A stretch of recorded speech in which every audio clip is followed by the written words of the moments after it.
अस्सलामुअलैकुम, कैसे हैं आप सब लोग। उम्मीद करती हूँ आप सब लोग ठीक होंगे, खैरियत से होंगे। आज मैं आप लोगों को एक न्यू रेसिपी सिखाऊंगी। अगर आप लोगों के पास घर में कुछ वेजिटेबल और एक अंडा मौजूद है तो इस रेसिपी को एंजॉय कर सकते हैं। तो चलें स्टार्ट कर लेते हैं रेसिपी को। रेसिपी पसंद आए तो लाइक शेयर कमेंट ज़रूर कीजिएगा। सबसे पहले मैंने एक बाउल ले लिया, इसमें हम लोग कुछ वेजिटेबल ऐड कर देंगे जिसमें खीरा, गाजर, इसके अलावा शिमला मिर्च, हरी मिर्चें और हरा धनिया। इसके अलावा कोई और वेजिटेबल अगर आप लोगों को पसंद हो तो वो भी ऐड कर सकते हैं। ठीक है, बिल्कुल यूनिक सी रेसिपी है, आप लोगों को इंशाल्लाह बहुत मज़ा आने वाला है। इसमें 2 चम्मच दही के ऐड कर देने हैं, इससे इसके टेस्ट में इजाफा होगा। बहुत ही अमेजिंग ये हमारी रेसिपी तैयार होगी। तो 2 चम्मच दही के ऐड कर दिए। इसके अलावा कुछ पाउडर मसाले ऐड करेंगे, कुटी हुई लाल मिर्चें, धनिया पाउडर, लाल मिर्चों का पाउडर, हस्बे जायका नमक। ये चंद एक मसाले ऐड करने के बाद इसमें डाल दें 1/4 चम्मच बेकिंग पाउडर, 1 अंडा।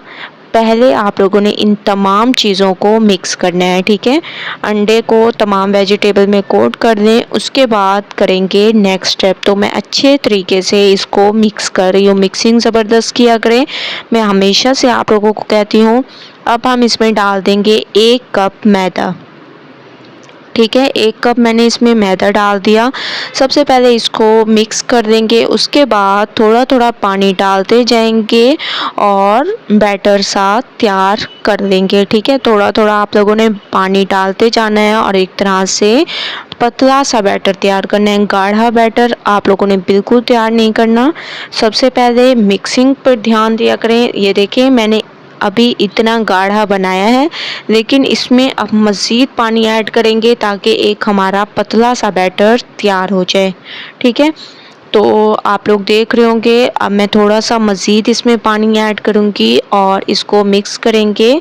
और माशाल्लाह आप लोग देख रहे हैं कि हमारा पतला सा बैटर बिल्कुल तैयार हो चुका है, एक अमेजिंग तरीके से, बहुत ही ज़बरदस्त। ठीक है, अब आप लोगों को इसको रखने की भी ज़रूरत नहीं है, डायरेक्ट एक पैन लेंगे और इसमें हम लोगों ने ऑयल से इसको ग्रीस कर दिया। अब जो हम लोगों ने बैटर तैयार किया था पतला सा, वो आप लोगों ने इसमें फैलाकर डालते जाना है। ठीक है, और ये ध्यान करना है कि एक साइड इसकी पकने देनी है, उसके बाद फिर आप लोगों ने इसकी साइड को चेंज करना है। पहले आप लोगों ने जल्दबाजी बिल्कुल नहीं करनी है, ऐसे थोड़ा सा सेट कर लें, एक साइड इसकी पकने दें, उसके बाद इसकी साइड को करेंगे चेंज। बहुत ही अमेजिंग ब्रेकफास्ट की ये हमारी रेसिपी है, बहुत ही ज़बरदस्त। एक साइड इसकी पक चुकी है तो मैं इसकी साइड को चेंज कर दिया मैंने, बहुत ही अमेजिंग कलर आ चुका है। थोड़ा सा आप लोगों ने ऑयल लगा लेना है। ठीक है, और दूसरी साइड भी पकने देनी है। माशाल्लाह से दोनों साइडें पक चुकी हैं। अब मैं तमाम को तैयार करके आप लोगों को दिखाती हूँ। तो माशाल्लाह से तमाम पराठे हमारे तैयार हो चुके हैं, इसको आप लोग एग पराठा भी कह सकते हैं। ब्रेकफास्ट रेसिपी है, हेल्दी रेसिपी है, एक बार आप लोग इस रेसिपी को ज़रूर ट्राई करें, इंशाल्लाह आप लोगों को मज़ा आ जाएगा। जो बच्चे सुबह का नाश्ता नहीं करते उनके लिए अगर आप लोग ये रेसिपी बनाएंगे तो वो बहुत ज़्यादा इंजॉय करके खाएंगे। तो आप लोगों ने इस रेसिपी को ज़रूर ट्राई करना है, मुझे अपना फीडबैक ज़रूर देना है। रेसिपी पसंद आए लाइक करें, ज़्यादा से ज़्यादा शेयर करें। इंशाल्लाह कल न्यू रेसिपी के साथ हाजिर होंगी, तब तक के लिए अल्लाह हाफिज़।